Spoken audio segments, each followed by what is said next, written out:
ಸ್ನೇಹಿತರೆ, ವೈಶಾಖ ಮಾಸದ ಶುಕ್ಲ ಪಕ್ಷದ 11ನೆಯ ದಿನದಂದು ಬರುವ ಏಕಾದಶಿಯನ್ನು ಮೋಹಿನಿ ಏಕಾದಶಿ ಎಂದು ಕರೆಯಲಾಗುತ್ತದೆ.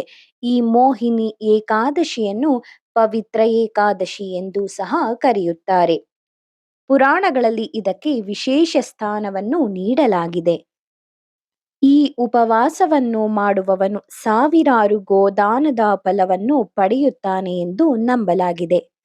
ಒಮ್ಮೆ ಧರ್ಮರಾಜ ಯುಧಿಷ್ಠಿರನು ದೇವಕಿ ನಂದನನಾದ ಶ್ರೀ ಕೃಷ್ಣನನ್ನು ಕುರಿತು ಈ ಪ್ರಶ್ನೆಯನ್ನು ಕೇಳುತ್ತಾನೆ.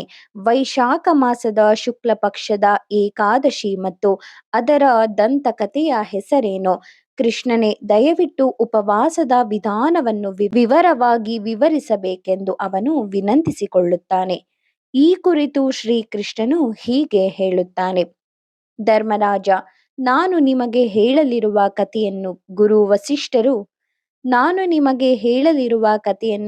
ವಸಿಷ್ಠರು ಭಗವಾನ್ ಶ್ರೀರಾಮನಿಗೆ ತಿಳಿಸಿದ್ದಾರೆ. ಈ ಕಥೆಯ ಪ್ರಕಾರ ಒಮ್ಮೆ ಶ್ರೀರಾಮನು ಗುರು ವಸಿಷ್ಠರನ್ನು ಕುರಿತು, ಗುರುದೇವ, ಎಲ್ಲ ಪಾಪಗಳನ್ನು ಮತ್ತು ದುಃಖಗಳನ್ನು ನಾಶಪಡಿಸುವ ಪರಿಹಾರವನ್ನು ತಿಳಿಸಿ, ಸೀತಾದೇವಿಯನ್ನು ತೊರೆದ ಮೇಲೆ ನನ್ನ ಪಾಪವು ಹೆಚ್ಚಾಗಿದೆ ಎಂದು ಕೇಳುತ್ತಾನೆ.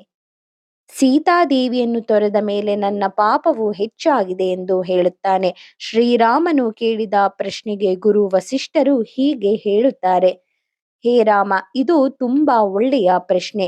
ನಿಮ್ಮ ಬುದ್ಧಿ ತುಂಬಾ ಶುದ್ಧ ಮತ್ತು ಸರಿಯಾಗಿದೆ. ವೈಶಾಖ ಮಾಸದಲ್ಲಿ ಬರುವ ಏಕಾದಶಿಯ ಹೆಸರು ಮೋಹಿನಿ ಏಕಾದಶಿ ಎಂದು. ಈ ದಿನದಂದು ಉಪವಾಸವನ್ನು ಆಚರಿಸುವುದರಿಂದ ಮನುಷ್ಯನ ಎಲ್ಲಾ ಪಾಪಗಳು ಮತ್ತು ದುಃಖಗಳು ನಾಶವಾಗುತ್ತವೆ. ಅವನು ಎಲ್ಲಾ ಪ್ರಲೋಭನೆಗಳಿಂದ ಮುಕ್ತನಾಗಿರುತ್ತಾನೆ. ಮನುಷ್ಯನ ದೌರ್ಬಲ್ಯವು ಇದರಿಂದ ದೂರವಾಗುವುದು. ಆದ್ದರಿಂದ ತನ್ನೆಲ್ಲ ಬಂಧಗಳನ್ನು ತೊಡೆದುಹಾಕಲು ಬಯಸುವವರಿಗೆ ಮೋಹಿನಿ ಏಕಾದಶಿಯ ಉಪವಾಸವು ತುಂಬಾ ಉತ್ತಮವಾಗಿದೆ.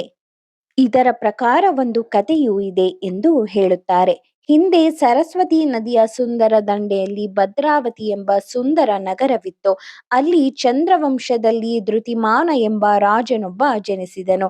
ಅದೇ ನಗರದಲ್ಲಿ ಶ್ರೀಮಂತ ಮತ್ತು ಹಣದಿಂದ ಸಮೃದ್ಧಿಯಾಗಿದ್ದ ವೈಶ್ಯನು ವಾಸಿಸುತ್ತಿದ್ದ. ಅವನ ಹೆಸರು ಧನಪಾಲ. ಅವನು ಯಾವಾಗಲೂ ಆಚರಣೆಗಳಲ್ಲಿ ನಿರತನಾಗಿದ್ದನು. ಅವರಿಗೆ 5 ಗಂಡು ಮಕ್ಕಳಿದ್ದರು: ಸುಮನ, ದಯುತಿಮಾನ, ಮೇಧಾವಿ, ಸುಕ್ರತ ಮತ್ತು ದೃಷ್ಟಬುದ್ಧಿ ಎಂದು. ತಾನು ಸಂಪಾದಿಸಿದ ಧನದಿಂದ ಅನೇಕ ದಾನ ಪುಣ್ಯ ಕೆಲಸಗಳು, ಕೆರೆ ಬಾವಿ ತೋಡಿಸಿ ಸಾರ್ವಜನಿಕರಿಗೆ ಎಲ್ಲಾ ರೀತಿಯ ಅನುಕೂಲಗಳನ್ನು ಕಲ್ಪಿಸಿದನು. ಅವನು ಶ್ರೀಹರಿಯ ಮಹಾಭಕ್ತನಾಗಿದ್ದನು. ಧನಪಾಲನ ಇತರ ಪುತ್ರರು ಅವರಂತೆಯೇ ಇದ್ದರು. ಆದರೆ ಅವನ 5 ಪುತ್ರರಲ್ಲಿ ಕೊನೆಯ ಪುತ್ರ ದೃಷ್ಟಬುದ್ಧಿ ಯಾವಾಗಲೂ ಪಾಪ ಕಾರ್ಯಗಳಲ್ಲಿ ಮಗ್ನನಾಗಿದ್ದನು.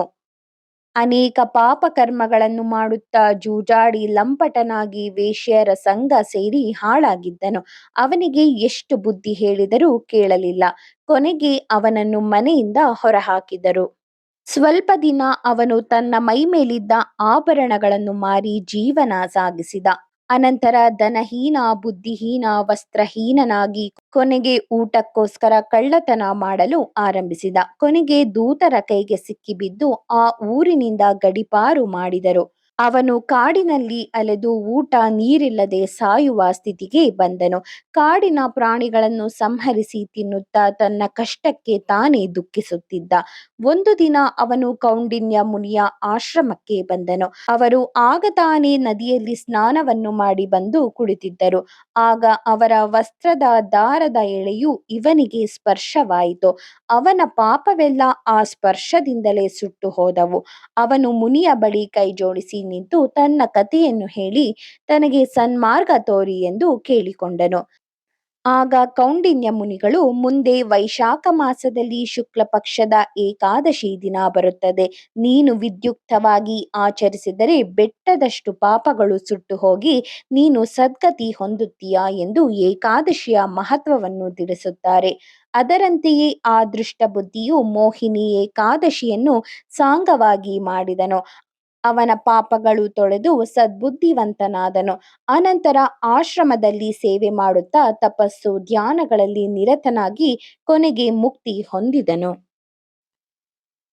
ಅದೇ ರೀತಿಯಲ್ಲಿ ಮೋಹಿನಿ ಏಕಾದಶಿಯ ಕಥೆಯನ್ನು ಯಾರು ಪಠಿಸುತ್ತಾರೋ ಅಥವಾ ಕೇಳುತ್ತಾರೋ ಅವರ ಎಲ್ಲ ದುಃಖಗಳು ದೂರ ಆಗುತ್ತದೆ ಎಂದು ಹೇಳುತ್ತಾನೆ. ಅದೇ ಸಮಯದಲ್ಲಿ ಅವನು ಸಾವಿರಾರು ಹಸುಗಳನ್ನು ದಾನ ಮಾಡಿದ ಫಲವನ್ನು ಪಡೆದುಕೊಳ್ಳುತ್ತಾನೆ ಎಂದು ಹೇಳುತ್ತಾರೆ. ಕಥೆಯ ಪ್ರಕಾರ ಸಮುದ್ರ ಮಂಥನದ ಸಮಯದಲ್ಲಿ ದೇವತೆಗಳು ಮತ್ತು ರಾಕ್ಷಸರ ನಡುವೆ ಅಮೃತಕ್ಕಾಗಿ ಯುದ್ಧವೇ ನಡೆದು ಹೋಗುತ್ತದೆ. ಆಗ ಭಗವಾನ್ ವಿಷ್ಣು ಸುಂದರ ಮಹಿಳೆ ಮೋಹಿನಿಯ ರೂಪವನ್ನು ಪಡೆದನು. ಆಕೆಯನ್ನು ನೋಡಿದಾಕ್ಷಣ ಅಸುರರು ಆಕರ್ಷಿತರಾಗುತ್ತಾರೆ. ಆಗ ಶ್ರೀಹರಿ ದೇವರುಗಳಿಗೆ ಅಮೃತವನ್ನು ಕುಡಿಯುವಂತೆ ಮಾಡಿದನು. ಇದು ಎಲ್ಲ ದೇವರುಗಳನ್ನು ಅಮರರನ್ನಾಗಿ ಮಾಡಿತು. ಶ್ರೀಹರಿ ಮೋಹಿನಿಯ ರೂಪವನ್ನು ಪಡೆದ ದಿನವನ್ನೇ ವೈಶಾಖ ಮಾಸದ ಶುಕ್ಲ ಪಕ್ಷದ ಏಕಾದಶಿ ಎಂದು ಹೇಳಲಾಗುತ್ತದೆ. ಈ ದಿನವನ್ನೇ ಮೋಹಿನಿ ಏಕಾದಶಿ ಎಂದು ಆಚರಿಸಲಾಗುತ್ತದೆ. ಇದಲ್ಲದೆ ಈ ದಿನದಂದು ಭಗವಾನ್ ವಿಷ್ಣುವಿನ ಮೋಹಿನಿ ರೂಪವನ್ನು ಪೂಜಿಸುವ ನಿಯಮವೂ ಇದೆ. ಮೋಹಿನಿ ಏಕಾದಶಿ ದಿನದಂದು ಶುದ್ಧ ಮನಸ್ಸಿನಿಂದ ಉಪವಾಸ ವ್ರತವನ್ನು ಮಾಡಿದರೆ ವಿಷ್ಣು ಅವರ ಎಲ್ಲ ದುಃಖಗಳನ್ನು ತೆಗೆದುಹಾಕುತ್ತಾನೆ ಎಂಬ ನಂಬಿಕೆ ಇದೆ. ಈ ಉಪವಾಸವು ಮೋಕ್ಷವನ್ನು ನೀಡುತ್ತದೆ. ಅದೇ ಸಮಯದಲ್ಲಿ ಆ ವ್ಯಕ್ತಿಯನ್ನು ಎಲ್ಲ ರೋಗಗಳಿಂದ ಮುಕ್ತಿಯನ್ನು ನೀಡುತ್ತದೆ.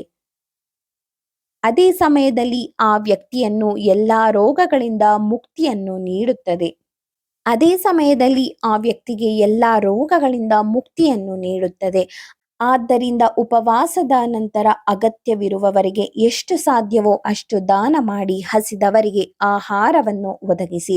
ಇದು ತಿಳಿದು ತಿಳಿದೆಯೋ ಮಾಡಿದ ಎಲ್ಲ ಪಾಪಗಳನ್ನು ನಾಶಪಡಿಸುತ್ತದೆ. ಅಲ್ಲದೆ ದಾನ ಮಾಡಿದ ನಂತರ ಶ್ರೀ ವಿಷ್ಣುವಿನ ಪ್ರತಿಮೆಯ ಅಥವಾ ಫೋಟೋದ ಮುಂದೆ ಕ್ಷಮೆಯನ್ನು ಯಾಚಿಸಿ. ಏಕಾದಶಿ ವ್ರತದ ದಿನದಂದು ವಿಷ್ಣು ಮತ್ತು ಅವನ ಅವತಾರಗಳನ್ನು ಪೂಜಿಸುವುದು ಅತ್ಯುತ್ತಮವೆಂದು ಪರಿಗಣಿಸಲಾಗುತ್ತದೆ.